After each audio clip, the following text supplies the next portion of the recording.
She said 2 words. What 2 words? What were they? What did she say? Bad wolf.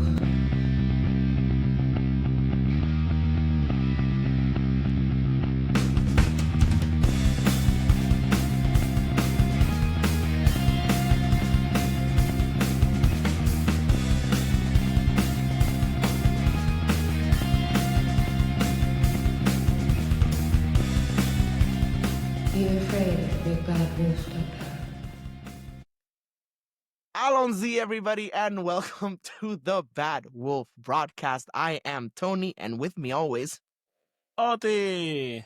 and today we are back talking about the latest episode of Doctor Who, Series 2, Series 15, whatever The you want to last call it. one. The last one here. But anyway, we're talking about the story and the engine.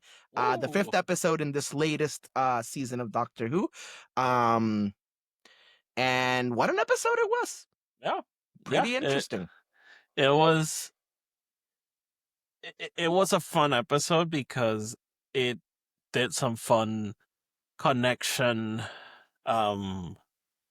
stuff, Mhm. some member berries, but it also was interesting in and of itself. Like the concept I was telling you, I thought it was so weird and so Doctor Who. Like, yes, 100%. 100%. this spaceship is a barbershop and it only goes forward if you tell a story well, cut your hair. Yeah. Like, Yep. And it's a barber shop that lives in 2 points in time, at the same but time. at the same time, and it's like, I'm not gonna lie. At the first, I was like, is this a TARDIS?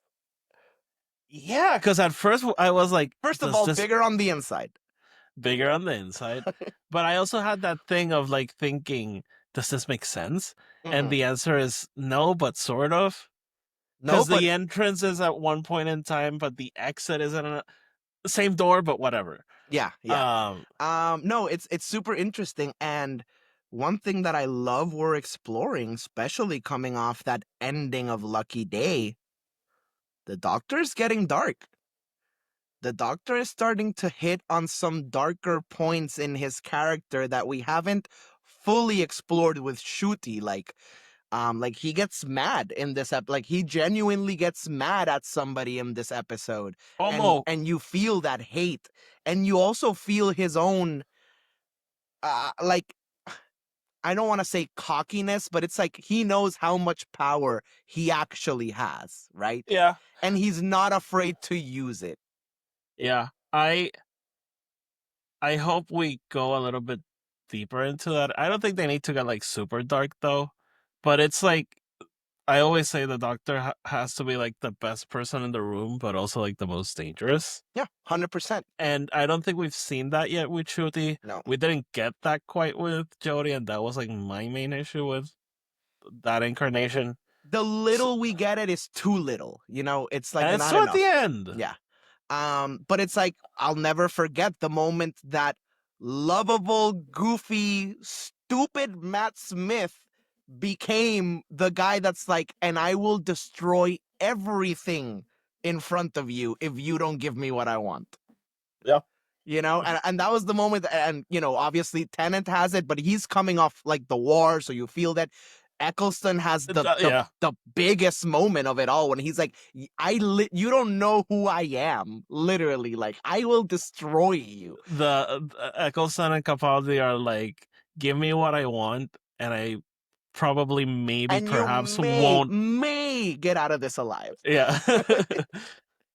So I hope we get that with Shruti, and again, we saw it definitely in that Conrad scene. So Mhm. hopefully later on, and I think in his finale we kind of got that a little bit. So I think so, and I always remember, even with that finale, there's one thing that always sticks to me, and it's the fact that the biggest enemy that unit themselves are hunting Doctor. is the Doctor. They just can't do anything about it. You know what I mean? But I always think of that line. I think it's in The Legend of Ruby Sunday or Empire, the first one, Legend of Ruby Sunday, where they go like, oh, like, we're still looking for that big one. And they're like, yeah, we'll catch him one day,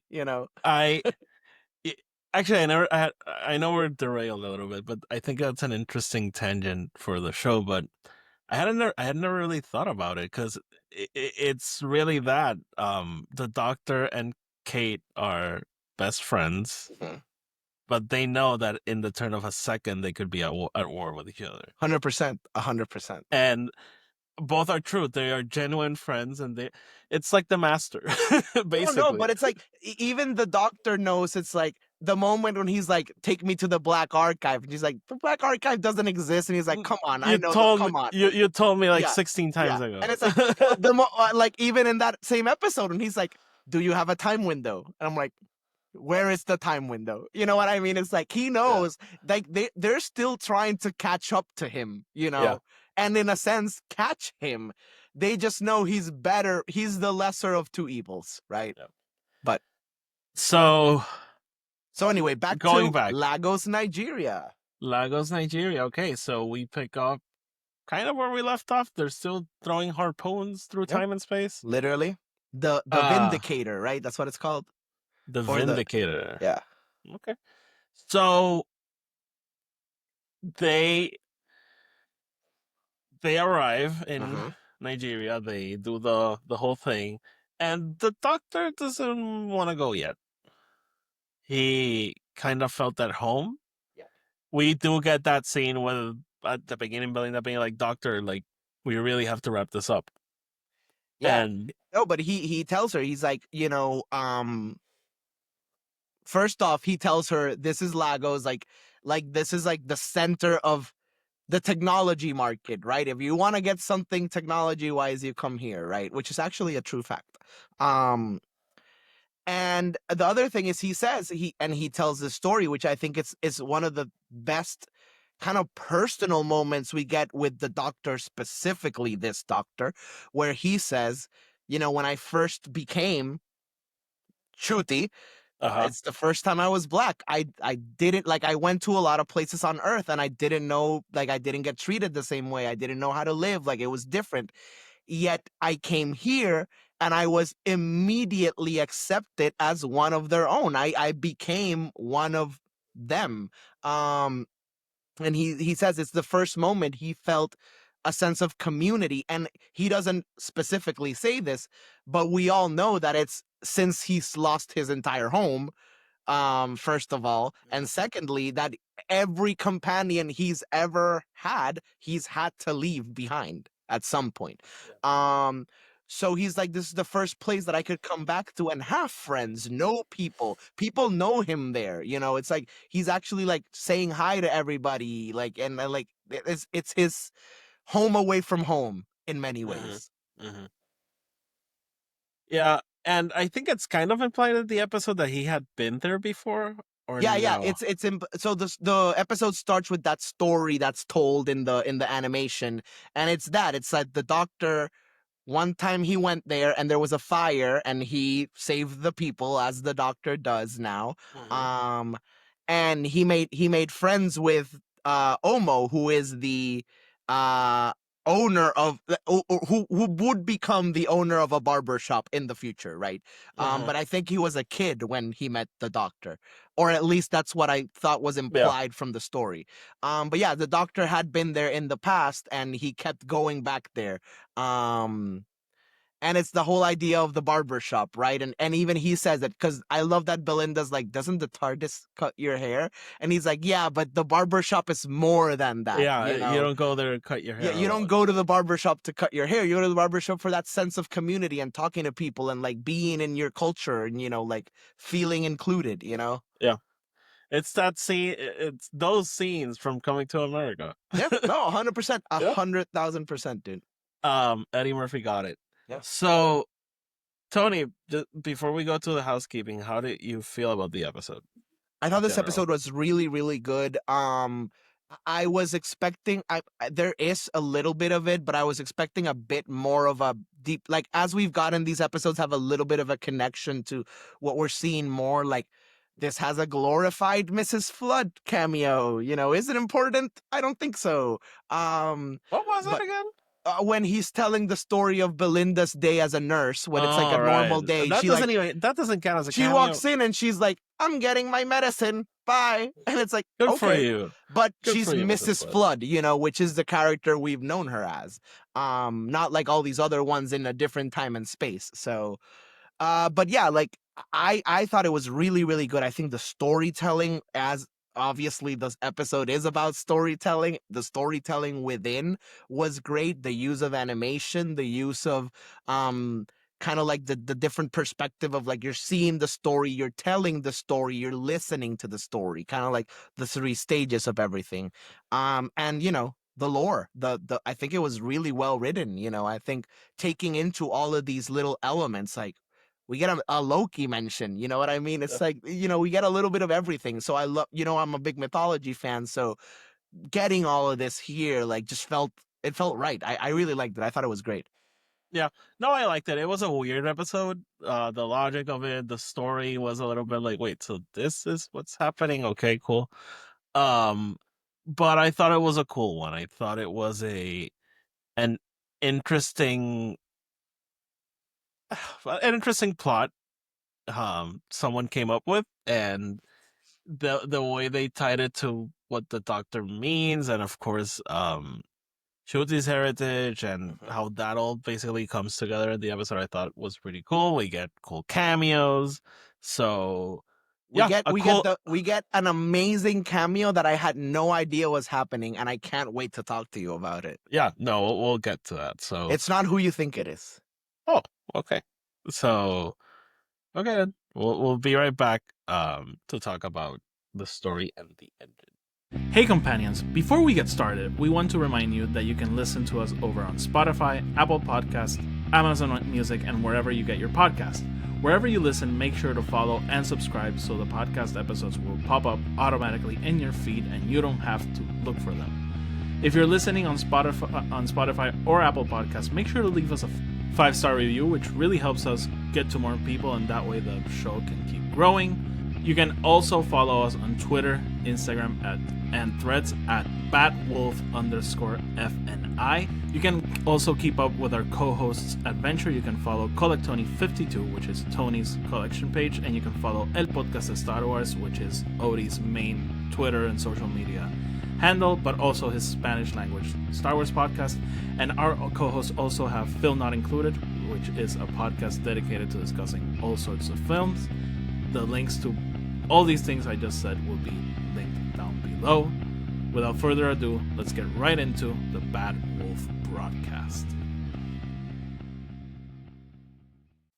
All right, and we're back.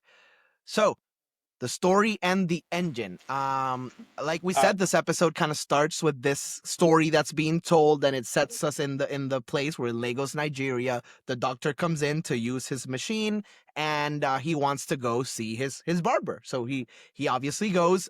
He tells Belinda to stay in the TARDIS and that he'll be back in a little bit. Right? He's just gonna get his hair cut and be back.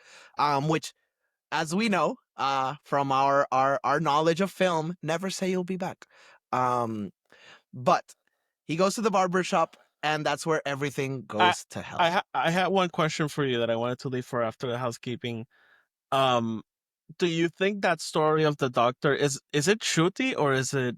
I think the it's fugitive Shruti. I think doctor? it's Shruti, yeah, because he's like, I've only been coming to Lagos since I've been black. Like, So the fugitive doctor never went to Nigeria.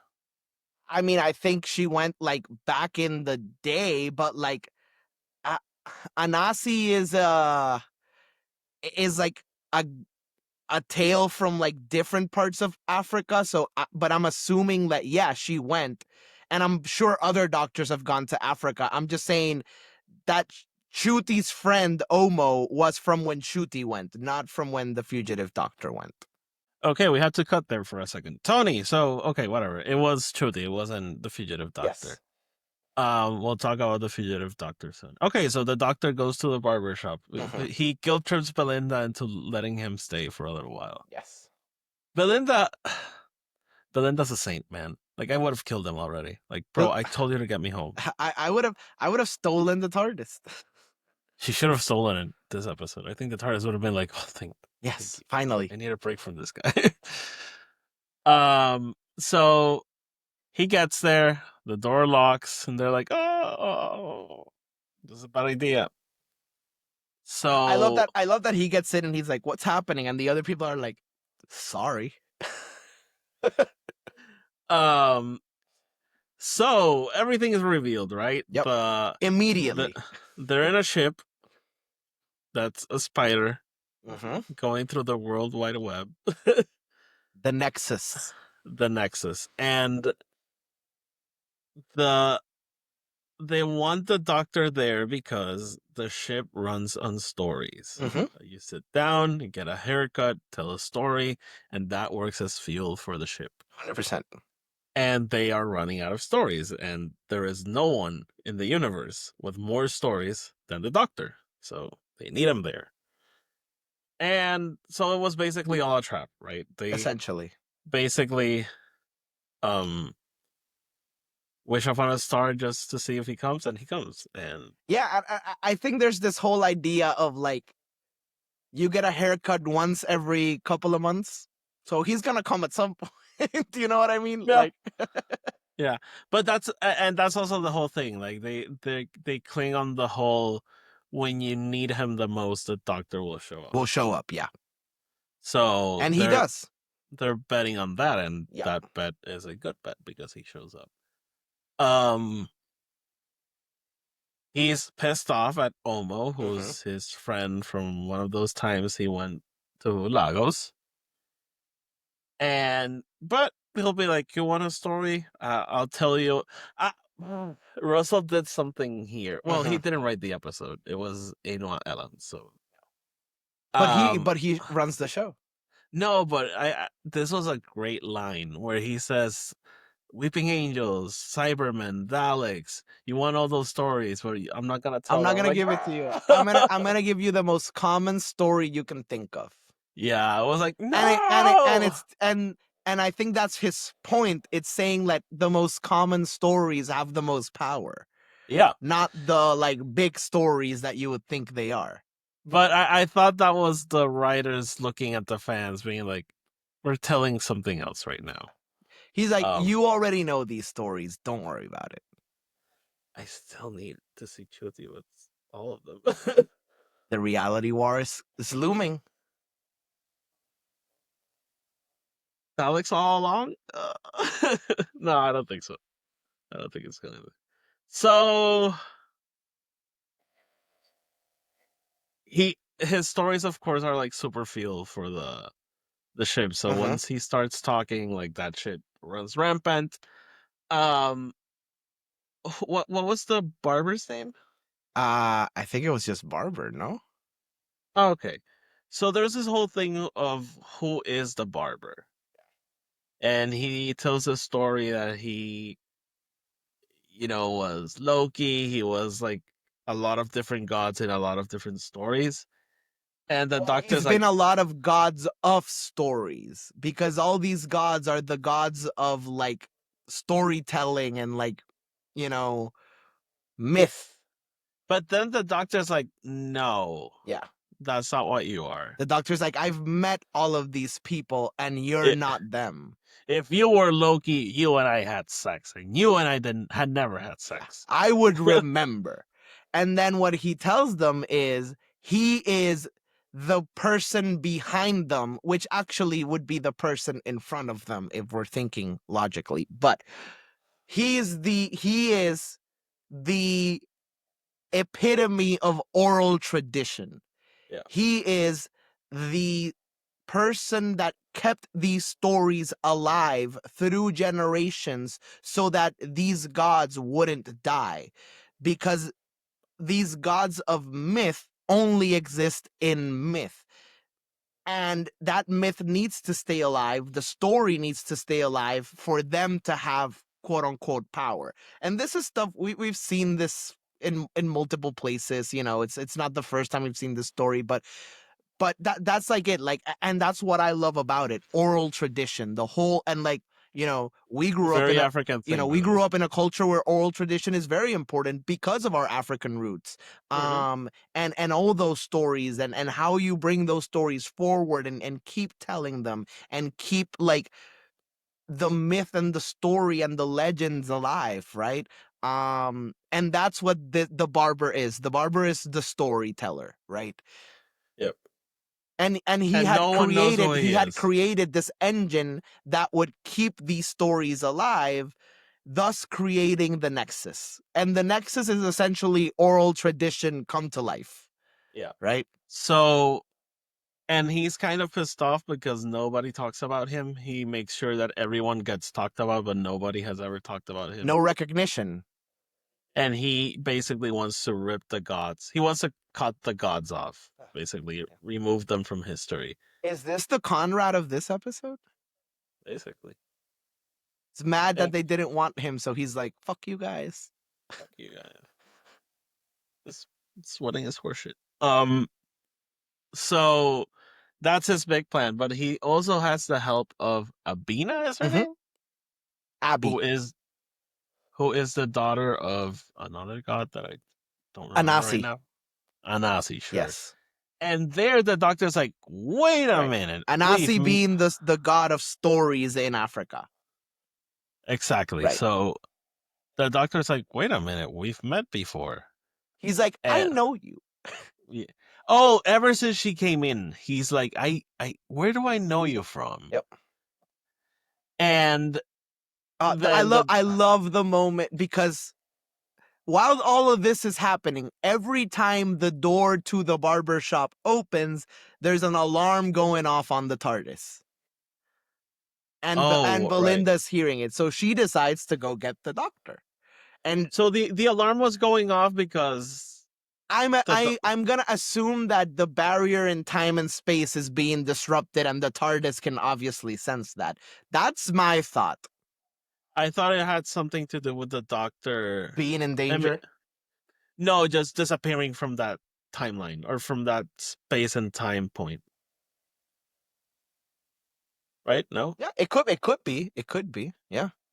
Okay.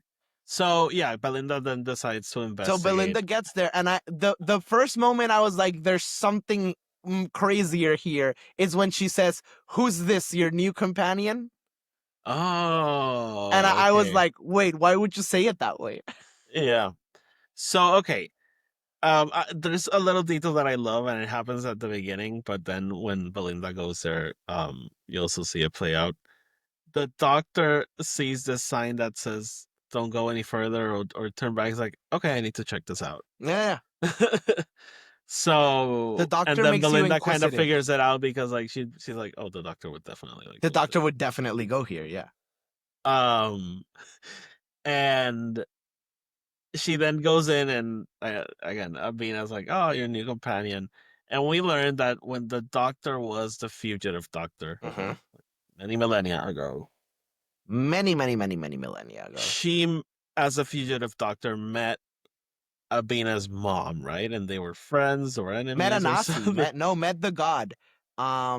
She was there when the god was a real person, and she was a real person before they were gods. And there's a myth in the Anasi culture, or the Anasi folklore, sorry, that he bets his daughter in a game of chance to get more stories because he wanted more stories or something like that. And apparently what they're saying is that the doctor took the bet, and lost. So that's why he had to run away and couldn't save. Well, he couldn't save her because he was on the run. But that's I think that's what I kind of got. I'm not 100% sure, and I am not an expert in African culture. I don't really know the Anasi legend that well. I just know something about it. So again, please, no hate come at me. I'm genuinely just Fuck you, guessing. Tony. But yeah, I think that's what they're implying, that the doctor took the bet and the doctor lost the bet. So he was like, "Oh fuck, I have to get out of here." As the doctor does. So with the fugitive doctor reveal, we get a Joe Martin cameo, yeah. cameo, which was super cool. I loved see it the coming. camera work was amazing when they pan her behind the head and it's like her. Oh. And at first I was like, are they gonna do a cameo? Like, is Polly showing up? So And no, it's her, and I really did not see that coming, and it was so cool. Again, it's a super brief scene. She has like 5 lines. Yeah, but I do love that it's Russell being like, if you think I'm retconning this, get Yeah, the no, fuck out of my house. You know what I mean? the final confirmation, like, no, I actually like it. Yeah. No, Fuck he's you. like, what do you mean retcon? Retcon who? Chibnall's my best friend. Like, Yeah. fuck you. But yeah, no, I thought it was really, really great. And I thought she makes, it's compelling because it does give you a lot to think, especially with this new doctor and his newfound things of like he's now bi-generated and it's like a new look on life, and the fugitive doctor had somewhat of a similar thing happen to her, and like I'm still not even sure where in the timeline this is because you know when Before Jodie, after Jodie. I mean, it's a doctor. Like, when isn't really a question. Like, yeah, why is the question? yeah, exactly. It's like Star Wars. So, and of course we get the obligatory all the faces moment, which Of was course. I really liked it. That we had this thing that projected stories. So of course when the doctor sits down, it's like, you want some stories? And Another great little bit of culture and story there, the corn roast scene when she's like, so Abby sits down and tells the story, so yeah. and she tells the doctor, I'm gonna braid your hair while I tell the story, and she 'Cause starts braiding he- cornrows on him. He's convincing her of like, hey, That let's not he's do this. This is a terrible Yeah, idea. because he gets the barber to reveal that what he wants to do is to go and essentially destroy the gods from memory, therefore destroying them from existence, right? Existence, yeah. If people don't remember them, they don't exist. And now he's like, Um, the doctor's like, this is a horrible idea. I Yeah. hate the gods, but this is I stupid. know. And it makes me think, is that because if we stop believing in the doctor, he doesn't exist either? Tell that to the BBC. But anyway, We know Doctor Who.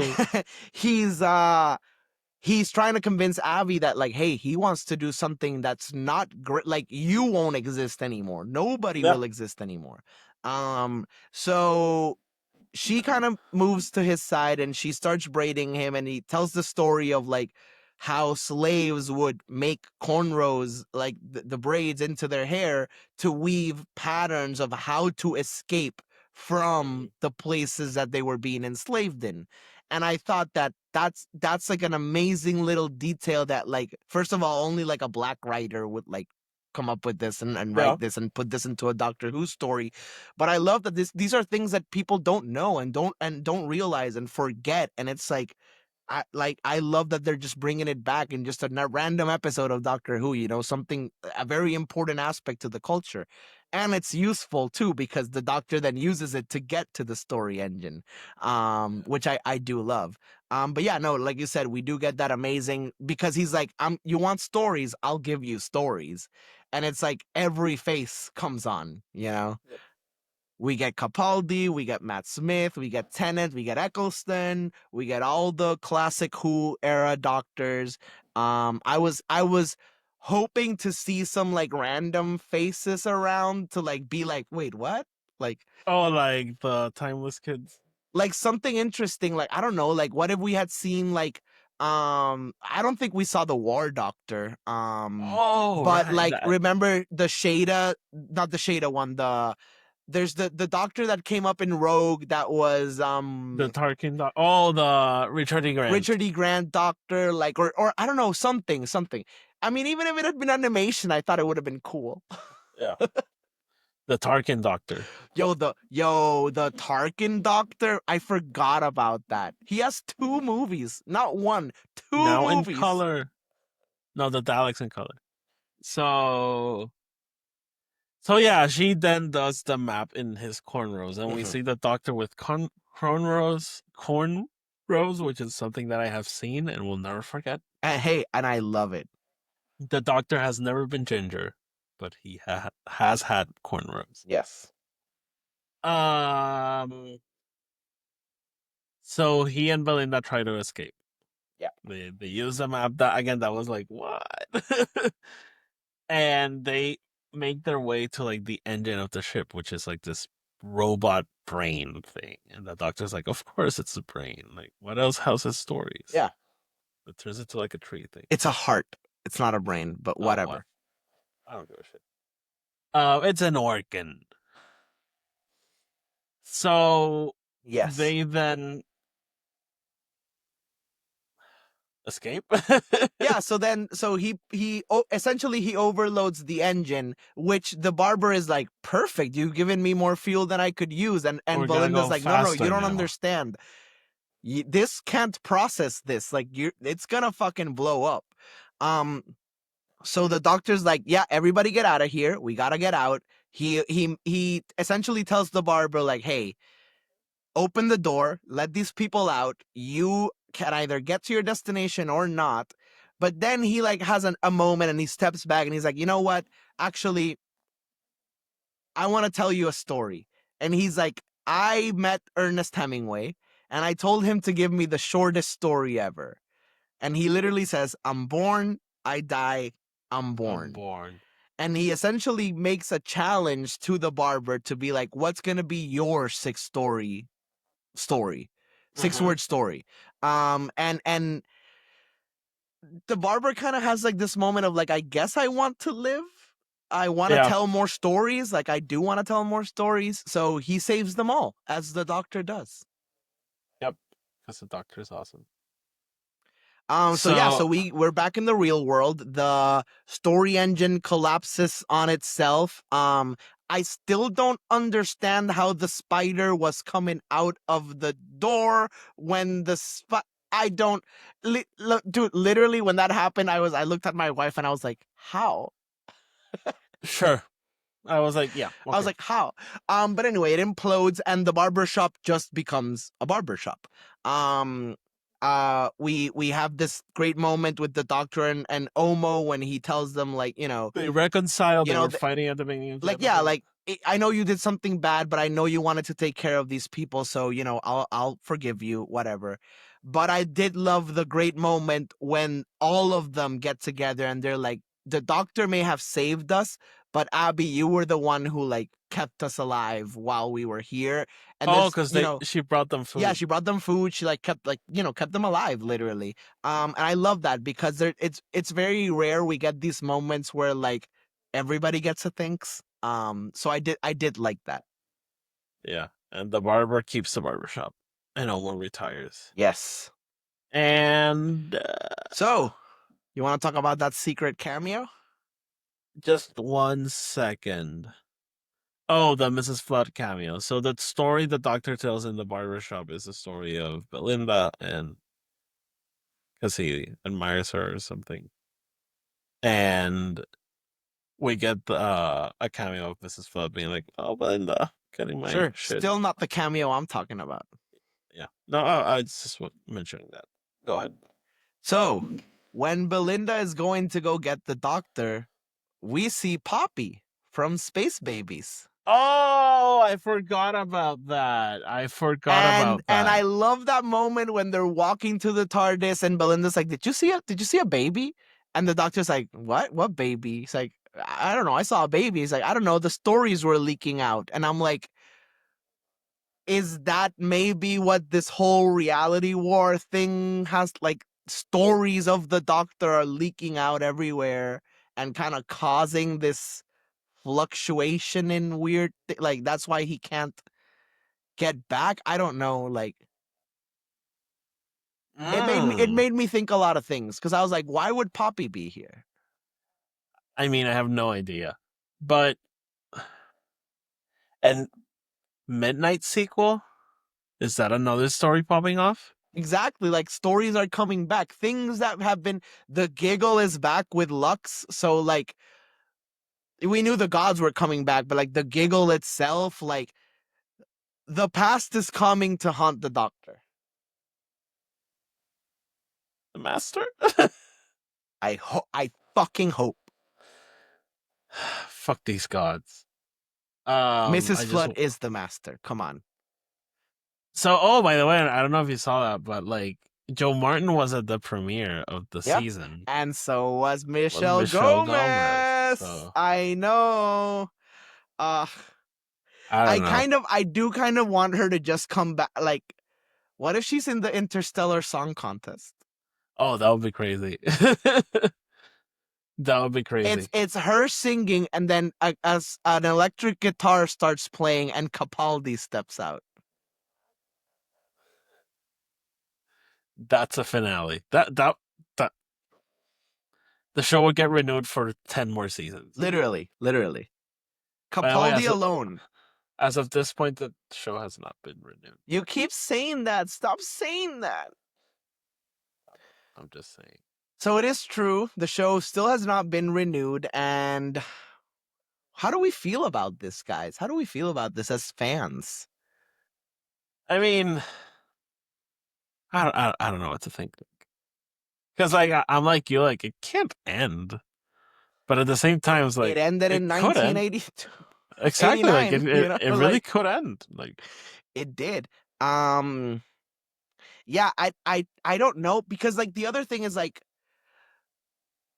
we have the War of Land and Sea, whatever the fuck. I keep forgetting the name of this don't show. make that. Make another season. No, that's the thing. But we know it's coming.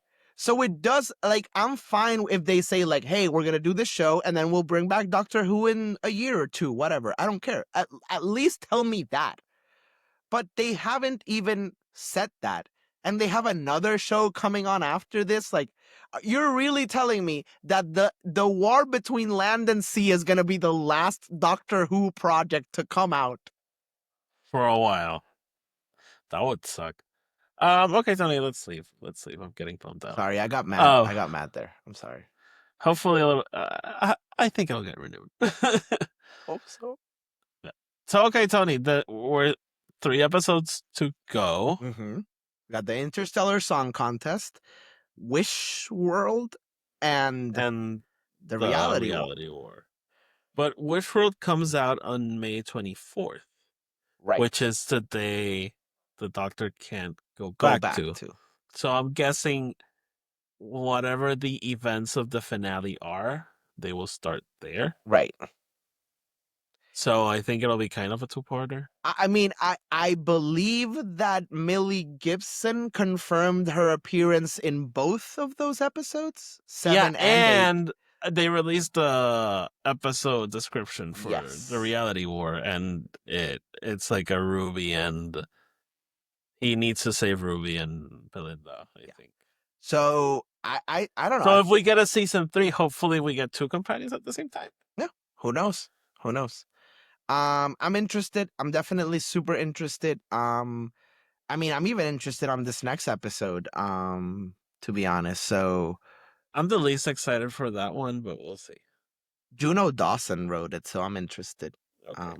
We'll see. But anyway, yeah, Wish World, the name keeps like, we got Wish World and Reality War. Wish and reality. Like, Oxymorons? you could say so. I'm interested. I really am. I really am. Okay, Tony. Oh, WR? Wish. Oh, no. Let's go. I'm done. I'm tired. All right, everybody. Thank you so much for being with us today. Follow us at whatever it says down below. Yes, follow us at everything that's down below. Make sure to check us out next week when we talk about the Interstellar Song Contest, the next episode. Woo! We're getting near the end. We're almost there. Just a couple weeks left, and we'll see what happens. But anyway, make sure to check us out. If you haven't heard us before, check out past episodes. Make sure that you like and subscribe. Make sure that you do everything you need to do to keep following us. All the And with instructions that, down below. say hi to my dog that's pushing his way into my room as we speak. I thought I closed that door. But anyway, thank you so much for being with us. And with that, Geronimo. Whoa.